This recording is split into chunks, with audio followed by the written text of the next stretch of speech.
Bapa di sorga, sekarang kami siapkan hati kami untuk menerima manna sorgawi.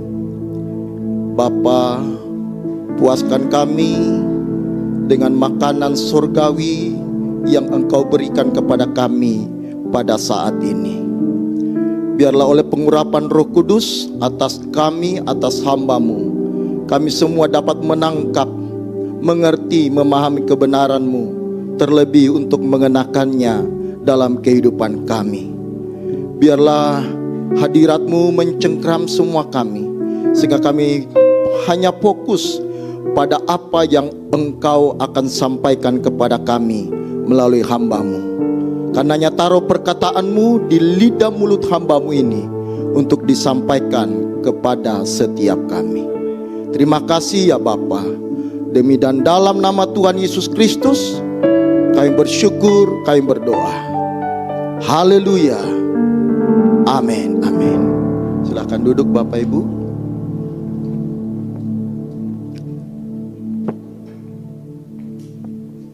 Shalom Bapak Ibu. Bapak Ibu saudara sekalian yang kekasih,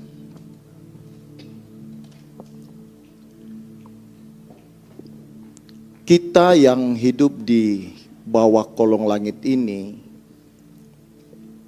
ada dalam satu realitas, yaitu bahwa kita memiliki resiko dalam setiap langkah hidup kita. Selalu ada resiko. Resiko itu mewarnai kehidupan di bawah kolong langit ini, dan itu tidak bisa terhindarkan, tidak bisa kita abaikan, tidak bisa kita hindari.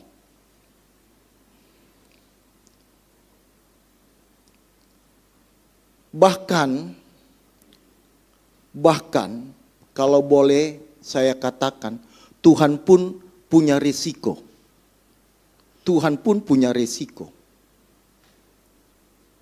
Tak kala Tuhan menciptakan makhluk yang disebut dengan malaikat,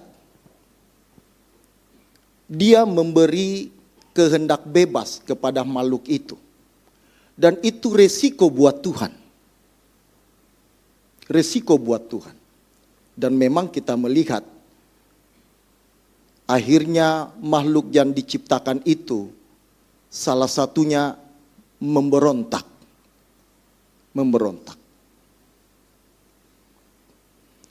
Kalau dipersoalkan, apakah Tuhan tahu bahwa makhluk yang diciptakan itu bisa punya keinginan untuk memberontak atau mengkudeta Tuhan? Tentu dalam kemahatauannya Tuhan tahu. Bahkan Tuhan menaruh satu, boleh dibilang peluang untuk memberontak. Karena Tuhan memberi kehendak bebas pada makhluk yang disebut dengan malaikat. Yang kemudian akhirnya memberontak dan disebut Satan, Lucifer. Nah ternyata setelah Tuhan menemukan realitas bahwa makhluk yang diciptakan itu punya beresiko, Tuhan menciptakan lagi makhluk yang namanya manusia, yang juga itu bisa membuat Tuhan beresiko, di mana makhluk itu juga bisa memberontak. Manusia yang diciptakan itu juga diberi kehendak bebas, sehingga manusia itu bisa memberontak. Dan ini resiko yang dimiliki, ya, yang dimiliki oleh Tuhan, sehingga Bapak Ibu, kita melihat bahwa bahkan Tuhan pun punya resiko. Bahkan Tuhan pun punya resiko. Nah, apatah lagi kita yang memang sudah bagian dari manusia yang berdosa, di mana kita tinggal di bumi yang sudah terkutuk, di mana manusia juga tidak lagi seperti yang dirancang oleh Allah. Sehingga kalau kita melihat kitab Kejadian, kecenderungannya adalah dosa semata-mata. Itu membuat dimanapun, kapanpun, kita selalu beresiko. Dimanapun dan kapanpun. Bahkan hal yang paling kecil pun Bapak Ibu yang kita lakukan di dalam dunia ini punya risiko. Bapak Ibu tidur, salah bantal katanya. Saya nggak tahu itu pengertiannya salah bantal itu gimana ya. Tapi itu ada risikonya. Akhirnya bangun leher kaku gitu. Ya. Padahal istirahat loh. Tidur aja punya risiko. Bahkan sekarang orang banyak tidur pun punya risiko. Bayangkan. Banyak tidur aja punya risiko. Banyak duduk pun punya risiko. Saya sekarang banyak mengikuti semacam nasihat-nasihat kesehatan gitu ya. Khususnya yang jantung, ya kan? Karena orang tua saya kan riwayat jantung. Ya. Jadi saya mengikuti ada YouTube itu atau di Facebook Dokter Hera atau siapa gitu ya, dari klinik apa gitu ya, yang rajin gitu posting, dan dia memang ahli jantung. Jadi salah satunya yang membuat orang pendek umur dan rentan untuk serangan jantung itu karena banyak duduk. Banyak duduk. Yang sehat itu katanya banyak jalan. Nah, kita ini kan dia ngetik bisa berlama-lama, persiapan khotbah, persiapan ngajar. Wah, kelamaan duduk. Dan itu resikonya lebih besar. Sementara saya sudah riwayat dari orang tua. Jadi yang sehat itu katanya 1-2 jam duduk harus jalan. Harus jalan. Jadi saya memperhatikan itu betul. Jadi Bapak Ibu, semua penuh resiko. Semua penuh resiko. Semakin besar sesuatu yang kita terima atau yang kita mau gapai, maka semakin besar pula resikonya. Kalau Bapak Ibu mau bikin usaha kecil, ya resikonya juga kecil. Tapi kalau usaha Bapak Ibu yang dirintis itu besar, maka besar pula risikonya. Begitu Bapak Ibu ya. Betul ya. Nah, bahkan Bapak Ibu, bahkan menerima Yesus sebagai Tuhan dan Juru Selamat pun beresiko. Menerima Yesus sebagai Tuhan dan Juru Selamat itu berisiko. Dan seperti yang saya katakan, semakin besar sesuatu yang kita terima atau sesuatu yang kita mau gapai, itu resikonya semakin besar pula. Nah, ini kan resikonya besar. Kenapa resikonya besar? Karena ini pertaruhannya adalah nasib kekal kita. Nasib kekal kita. Nah, Bapak Ibu Saudara sekalian yang kekasih, jadi kita harus sungguh-sungguh ada dalam kesadaran itu bahwa dimanapun, kapanpun keberadaan hidup kita, kita selalu punya resiko. Sebelum tahun 98, orang-orang merasa nyaman di Indonesia.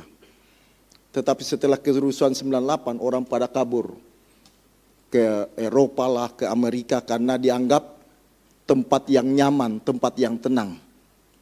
Tetapi sekarang Bapak Ibu, baik Inggris, negara-negara Eropa, Amerika, juga bukan tempat yang tenang lagi.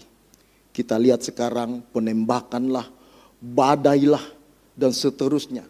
Sehingga sekarang kalau boleh dibilang tidak ada lagi tempat yang tidak berisiko. Atau mungkin ada ya di kutub utara atau kutub selatan. Kalau Bapak Ibu orang yang biasa di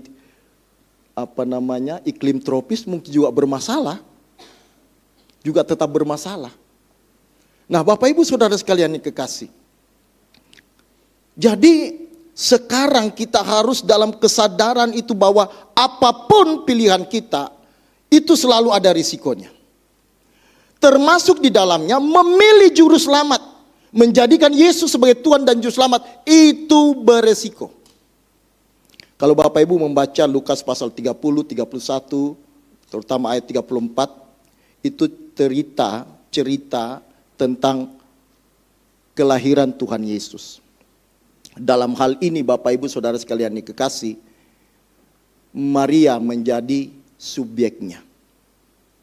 Di ayat 30 dikatakan begini, kata malaikat itu kepadanya, jangan takut hai Maria, sebab engkau beroleh kasih karunia di hadapan Allah. Sesungguhnya engkau akan mengandung dan akan melahirkan seorang anak laki-laki, dan hendaklah engkau menamai dia Yesus. Kata Maria kepada malaikat itu, bagaimana hal itu mungkin terjadi? Sekali lagi, bagaimana hal itu mungkin terjadi? Karena aku belum bersuami. Kalimat bagaimana hal itu mungkin terjadi, itu sebuah ungkapan yang menggambarkan sebuah resiko bagi Maria. Mengapa Bapak Ibu Saudara sekalian kasih? Tentu kita tahu, sebab dalam tradisi Yahudi, orang yang kemudian melahirkan seorang anak di luar pernikahan itu perzinahan yang konsekuensinya, resikonya adalah dirajam dengan batu. Dirajam dengan batu. Itu pertaruhannya nyawa. Pertaruhannya nyawa. Jadi Bapak Ibu, betapa berisikonya hidup Maria kalau dia menerima sang juru selamat dikandung di dalam rahimnya. Dan memang kalau kita lihat demikianlah yang terjadi. Nah, Bapak Ibu Saudara sekalian yang kekasih, sebelum Maria menerima perintah ini, yaitu untuk melahirkan juru selamat, Maria hidupnya baik-baik saja. Betul? Baik-baik saja. Seharusnya hidup Maria lebih nyaman dan gampang dilalui karena mengandung anak Allah, Sang Mesias dan Juru Selamat. Tetapi faktanya justru terbalik. Semenjak Maria mengandung dan melahirkan Sang Juru Selamat secara jasmani, hidupnya justru terlunta-lunta dan sering terancam. Sampai klimaksnya melihat mata kepala sendiri, anak yang dikandung tergantung antara langit dan bumi dengan setengah telanjang.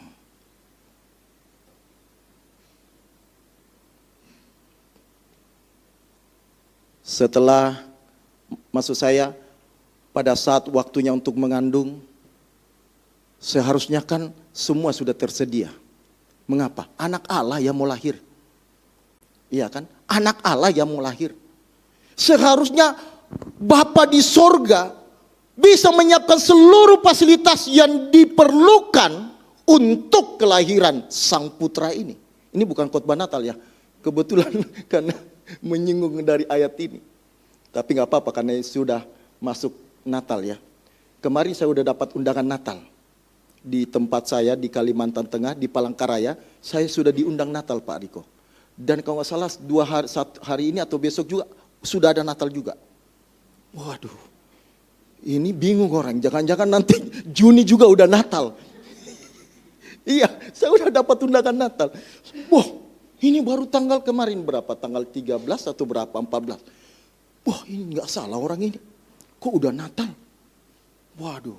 Dan ternyata setelah itu ada banyak, saya pikir ini latah ini gereja ini ya.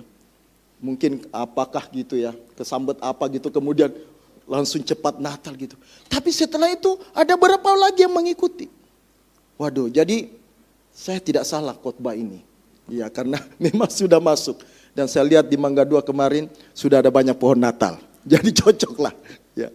Nah, Bapak Ibu Saudara sekalian yang kekasih, seharusnya tersedia.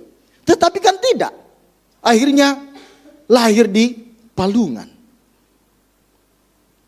Betapa risiko seorang ibu, seorang wanita melahirkan anak di tempat yang tidak higienis.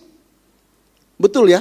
Di tempat yang tidak higienis. Di tempat higienis saja bisa bermasalah.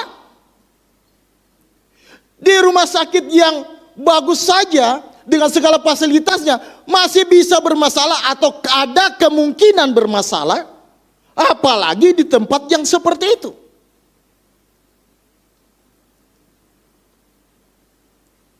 Bukan hanya sampai di situ.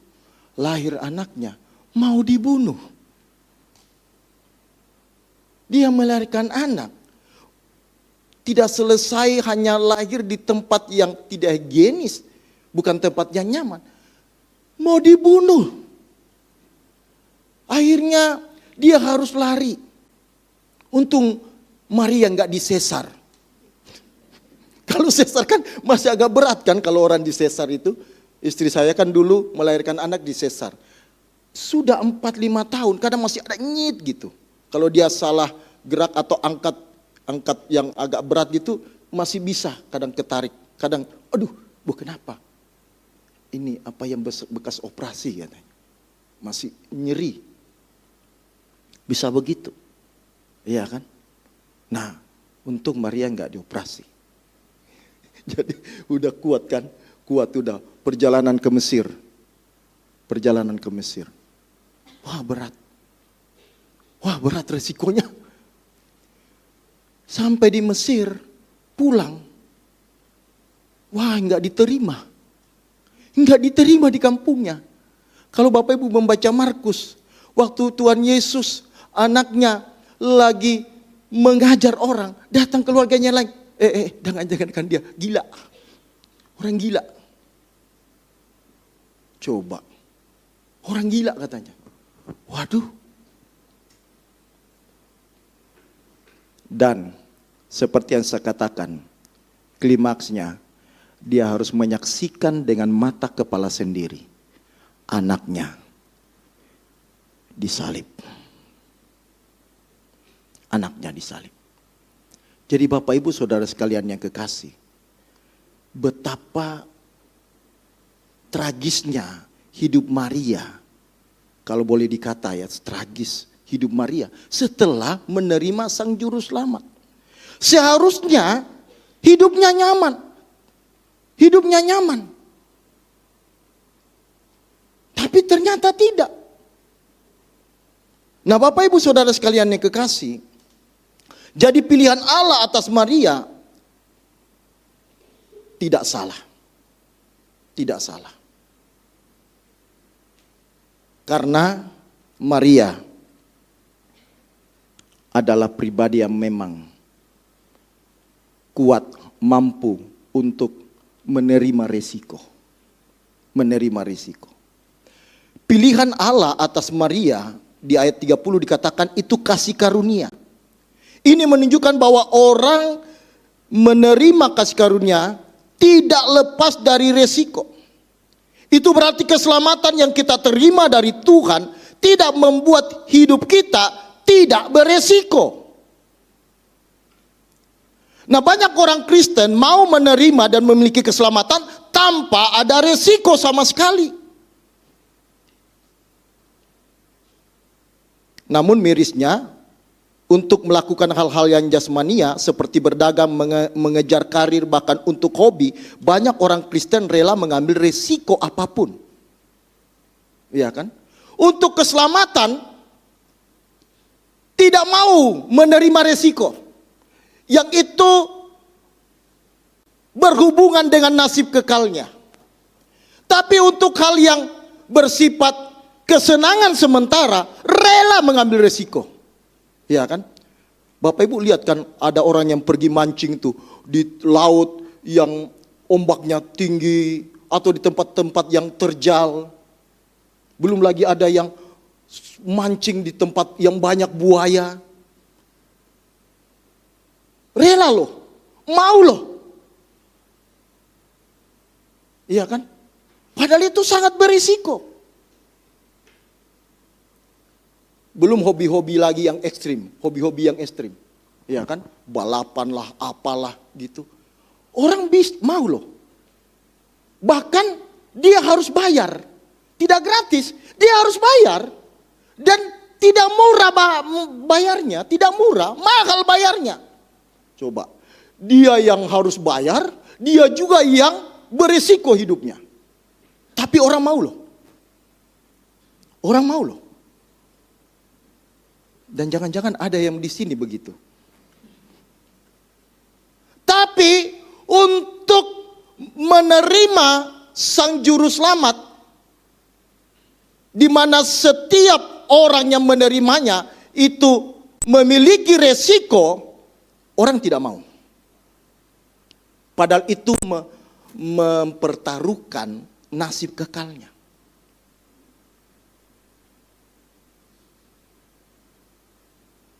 Bahkan resiko-resiko yang kecil pun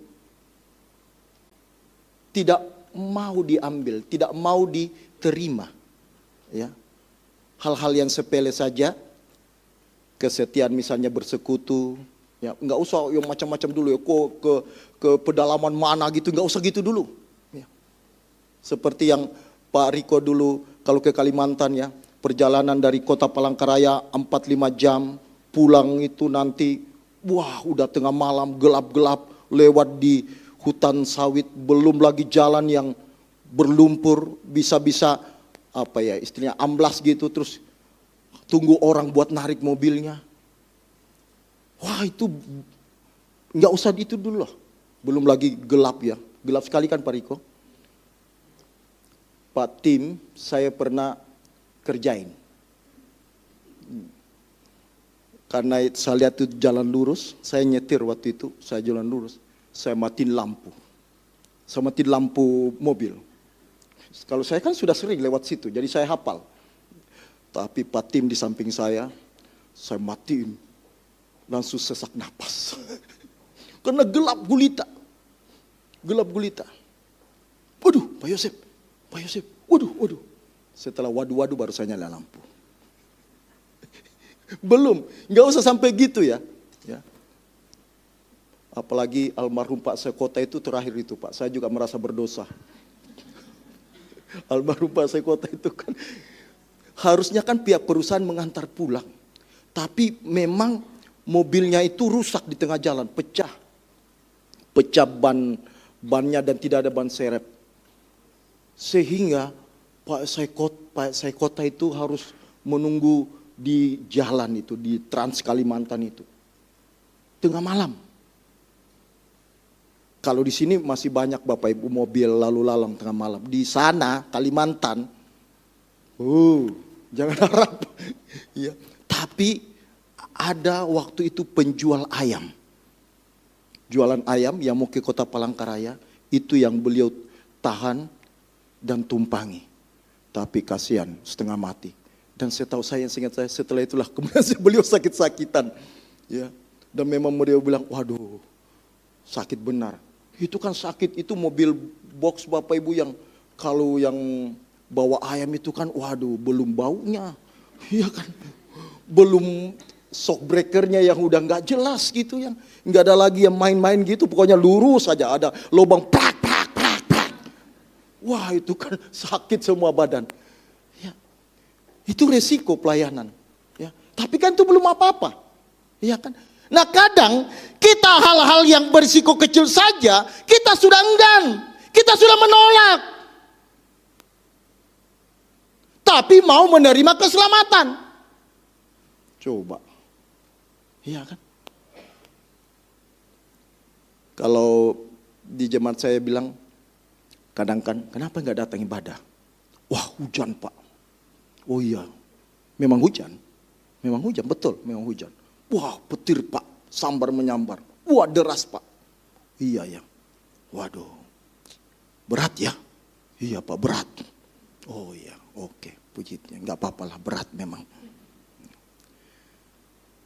Terus saya bilang, kira-kira kalau diumumkan minggu depan setelah ibadah ada pembagian uang 1 juta setelah ibadah, 1 orang 1 juta.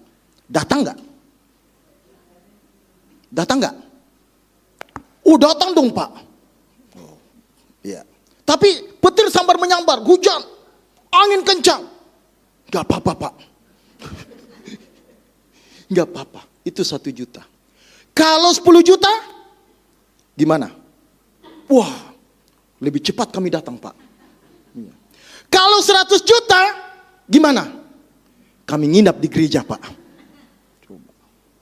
Tapi petir sambar menyambar tadi, angin kencang, wah hujan deras. Enggak apa-apa Pak, ada jas hujan katanya. Nah, untuk ini Anda bisa berpikir, Anda mau mengambil resiko. Kenapa untuk mengikut Tuhan, menerima Dia di dalam kehidupan kita, di mana kita harus hidup sesuai dengan kehendaknya, kita tidak mau ambil resiko. Iya kan? Ya. Padahal kita yakin masuk surga. Yakin masuk surga? Yakin. Coba. Tapi resiko dari penerimaan itu tidak mau diambil. Nah ini menunjukkan bahwa banyak orang Kristen yang sebenarnya oportunis. Hanya mau senang sendiri, mau ambil keuntungan tanpa mengambil resikonya. Itu tidak fair. Saya sudah sampaikan di awal tadi, bahkan Tuhan pun beresiko. Masa kita tidak mau ambil resiko? Betul nggak Bapak Ibu? Ya. Bapak Ibu mau ambil resiko? Seberapa besar? Berapa besar resiko yang Bapak Ibu mau ambil? Segenap hidup? Bapak Ibu, Maria tidak keberatan untuk menanggung bahaya yang bisa merusak pernikahannya dan mencemarkan nama baiknya. Sebaliknya ia menyerahkan masalah tersebut kepada Allah serta berserah penuh pada kehendaknya. Itulah mengapa Maria berkata, aku ini hamba Allah. Jadilah sesuai yang engkau katakan. Amin. Ya. Jadi kalau kita sekarang dikata-katai sesat, nggak masalah. Itu masih resiko ringan. Risiko ringan itu. Nama baik kita dirusak. Itu memang bagian dari risiko yang kita harus ambil. Kalau Bapak Ibu di Jakarta ini masih banyak teman. Kalau kami di sana, sedikit temannya.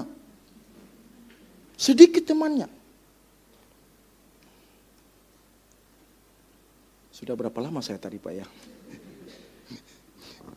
Nah, saya kan Bapak Ibu di Palangkaraya itu ada di persekutuan gereja-gereja Pentakosta Indonesia. Karena memang di pusat secara sinodal kita tergabung di Aras PGPI. Nah, ketuanya meninggal. Nah, saya kemudian diminta beberapa teman untuk menggantikan beliau jadi ketua PGPI. Itu lumayan prestis. Karena itu sekitar 20 sinode yang ada di sana dibawahi oleh PGPI. Itu prestis. Nanti urusannya gubernur, wali kota, ada kegiatan-kegiatan besar pasti diundang dan duduk di depan dengan Kapolda, Kajati, prestis. Ya. Nah, oke, karena ini ada beberapa teman baik saya, Pak Yosep aja. Ya udah, boleh. Kemudian terus gimana? Nanti kita tanda tangan Pak. Tanda tangan memberi dukungan.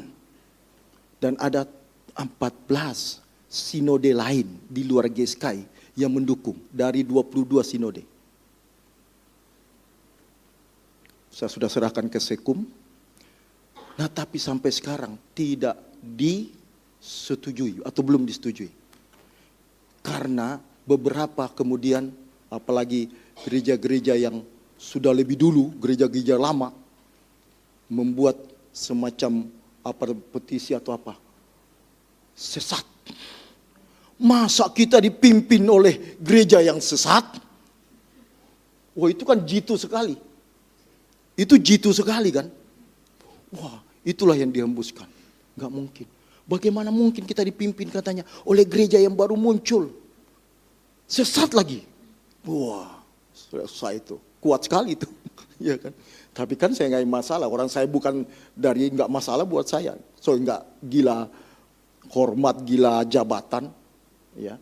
Apalagi kalau organisasi gereja ini kan, wah, kita yang keluar duit. Nanti mau rapat, ngopi di kafe mana, kita yang keluar, kita yang bayar. Wah, berat. Padahal apa kontribusi? Enggak ada kontribusi. Dari mana kontribusinya? Kita yang keluar duit. Saya sudah ikut banyak kan. Kita yang keluar duit. Makanya sebenarnya saya nggak mau, tapi karena temannya lah. Tapi itu Bapak Ibu, dihembuskan seperti itu. Bahkan teman-teman yang dekat, oh jangan itu, dia sesat. Nah, udah tenang aja, tenang saja. Toh kita juga nggak mau kok. Cuma karena temannya mendorong, ya udahlah kita fasilitasi teman ini. Wah kalau bukan Pak Yosef nggak bisa. Nah oke lah, saya sudah ikuti. Nah sekarang saya sudah ikuti kan, ya sudah. Terserah lagi pusat mau setuju apa enggak, ya kan terserah. Buat saya nggak ada masalah. Sebab kan nggak kemudian berhenti kita melayani gara-gara itu. Ya. Tapi itu risiko yang kita terima Bapak Ibu. Apalagi kami memang sana kecil, sedikit. Dan bukan hanya kami pendeta, jemaat pun begitu. Ikut sedikit gini, wah itu gereja sesat ya. Itu gereja sesat ya. Coba. Jemaat pun terintimidasi. Tapi puji Tuhan, jemaat-jemaat yang saya layani enggak bergeming. Enggak berkurang tuh jemaat sampai sekarang. Tambah iya. Bertambah iya. Betul. Dari 1 kali ibadah sekarang kita 2 kali ibadah. Puji Tuhan. Iya. Ada saja orang-orang yang nekat gitu yang ikut kita. Iya. Dan saya kasih tahu, kok ibu mau ikut kami? Ibu kan dengar kami sesat. Kami nggak merasa sesat Pak. Loh kau nggak merasa sesat? Justru saya ikut ini betul-betul saya diubahkan. Saya berbeda. Ini bukan pembelaan diri ya, enggak. Bapak Ibu nanti boleh survei.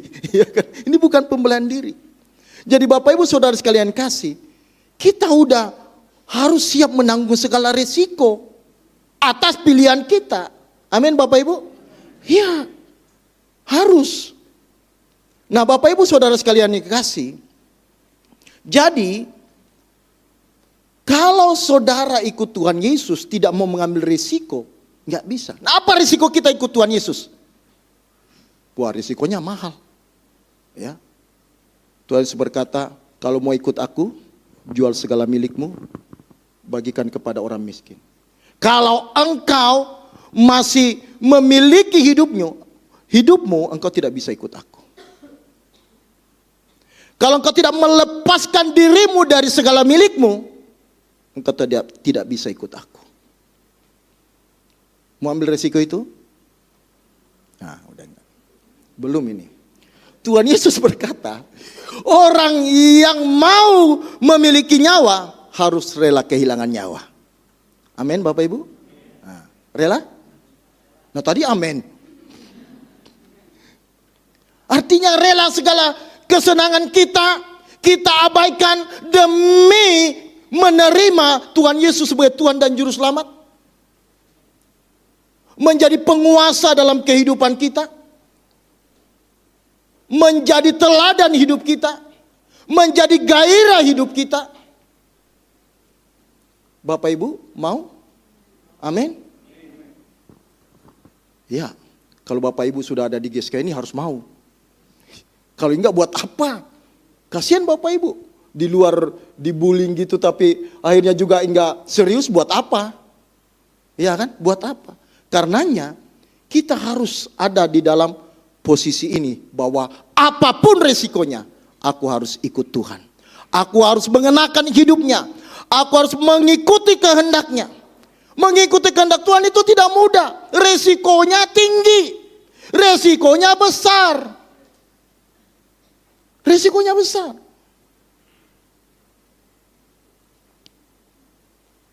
Nah, seberapa mampu dan seberapa rela kita benar-benar menerima risiko ini. Dan memang ini saya katakan berat. Saya sudah katakan tadi, semakin besar maka risiko juga semakin besar. Kalau perusahaan Bapak Ibu besar kan risikonya juga besar kan? Iya kan? Nah, apalagi ini nasib kekal kita. Nasib kekal kita tentu jauh lebih besar. Dan memang kalau kita melihat orang-orang mengikut Tuhan, khususnya yang mengikut Tuhan Yesus, para murid, wah, boleh dibilang gak ada kenyamanan secara lahiriah. Makanya sampai Petrus berkata, Tuhan, kami ini kan sudah ikut Engkau, kami sudah meninggalkan segala sesuatu. Kami dapat apa? Kami dapat apa? Tuhan Yesus berkata, pada saat penciptaan kembali, paling genesia, pada penciptaan kembali, kamu yang mengikut aku dan meninggalkan segala sesuatu akan bersama dia untuk menghakimi ke-12 suku Israel. Satu kebanggaan yang luar biasa. Dan itu wajar karena risiko yang kita bayar juga mahal. Nah, Bapak Ibu Saudara sekalian kasih, karenanya mari hari ini kita sungguh-sungguh mempersiapkan diri dan mempersiapkan hati kita untuk mau mengambil resiko demi penerimaan kita kepada Sang Juru Selamat. Dan resiko-resiko yang kita ambil itu tidak akan sia-sia. Tidak akan sia-sia. Tidak akan sia-sia. Karena itu Bapak Ibu Saudara sekalian yang kekasih, kuatkan, teguhkan iman kita untuk menerima risiko apapun yang terjadi ke depan dalam pengeringan kita kepada Tuhan. Dunia ini semakin jahat. Wah, bukan hanya di dunia sekuler, di dalam dunia rohani pun di kalangan pendeta itu, di kalangan organisasi gereja itu, aduh, sudah kadang lebih dari partai politik. Iya, mungkin saya nggak perlu ceritakan secara vulgar ya, nggak perlu. Tapi begitulah adanya. Dan memang bahaya pendeta ini ya. Bahaya pendeta ini. Saya pun lihat, wah, pendeta ini bahaya ini. Termasuk saya. Karena ya itu kadang cuma bisa, kalau boleh dibilang, ngibul di mimbar ini. Padahal prakteknya, waduh. Ya itu nanti kelihatan tuh waktu di organisasi gereja tuh udah kelihatan tuh. Kelihatan beringasnya, wah. Kelihatan duniawinya. Waduh, dan yang lain-lain. Saya nggak usah sebutkan. Tidak etis juga sebenarnya ya. Tidak etis lah. Tetapi artinya saya mau katakan bahwa dunia ini jahat. Jadi resiko yang kita tanggung akan semakin besar. Tapi itu tidak menciutkan kita. Itu tidak melemahkan kita. Itulah yang harus kita hadapi Bapak Ibu. Dan yakinlah Tuhan tidak meninggalkan kita. Dia akan memberi kekuatan. Rohnya yang kudus yang ditaruh Tuhan di dalam diri kita. Itu akan menjadi parakletos. Itu akan menjadi penolong. Sehingga kita seperti Rasul Paulus berkata, segala perkara dapat kutanggung di dalam Dia yang memberi kekuatan kepadaku. Amin. Tuhan memberkati.